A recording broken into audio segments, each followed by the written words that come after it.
यदि हम अपने आन बान शान श्री चौधरी राकेश टिकैत जी के आदेश का पालन नहीं कर सकते तो यो टोपी और गमछा रखने का कोई फायदा नहीं है।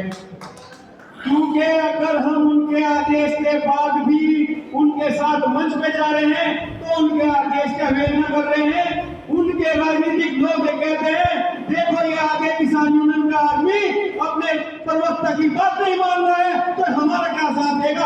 आप लोग इस बात को नहीं समझ रहे हो, आपके पीठ के पीछे मुड़ते ही आपकी बुराई शुरू हो जाती है।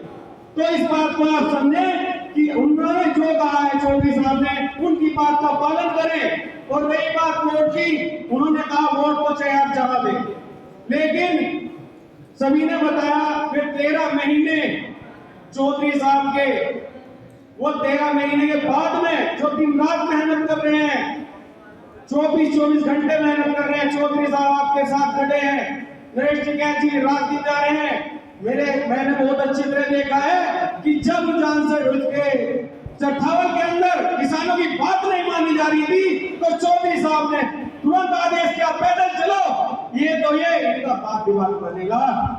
बीच रास्ते में ही कहने लगे हमारे बच्चे विरान हो जाएंगे, हमें नौकरी से निकाल दिया जाएगा, आप आगे मत बढ़िए। मैं ये कहना चाहता हूँ इतनी बड़ी ताकत पूरे देश की नहीं, मैं पूरे विश्व की कहूंगा आप लोगों के साथ है। और फिर भी जो है आप इन राजनीतिक लोगों की तरफ को सोचते हैं तो ये बहुत बड़ी गलत बात है। मैं तो यही कहना चाहता हूँ कि हमें अपने संगठन से प्यार है तो संगठन के बारे में ही सोचना चाहिए और संगठन के बारे में ही हमें हमेशा विश्वास रखकर चलना चाहिए। हमें इन राजनीतिक लोगों के बारे में नहीं सोचना चाहिए, ना इनकी भगाए मारना चाहिए। रही बात एक और, मैं अपने अध्यक्ष जी से एक बात कहना चाहूंगा। अध्यक्ष जी थोड़ी सी ढिलाई हो रही है, देखो मेरे दिल की बात है, मैं साफ कहूंगा।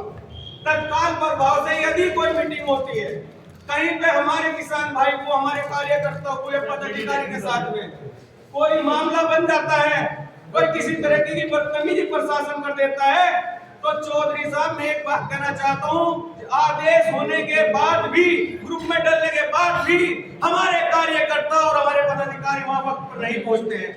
ये हमारी कमी है जिससे प्रशासन हमारे ऊपर आंख उठा करके देखने का काम कर रहा है। अगर ये लोग इसी तरीके से चलेंगे तो मैं तो हाथ जोड़ के ये कहूंगा, मैं ही क्यों ना हूं, सबसे पहले मुझे सस्पेंड किया जाए और मुझे बाहर करा जाए किसान यूनियन से, यदि मैं टाइम पर अपने भाइयों के लिए नहीं पहुंच सकता हूं।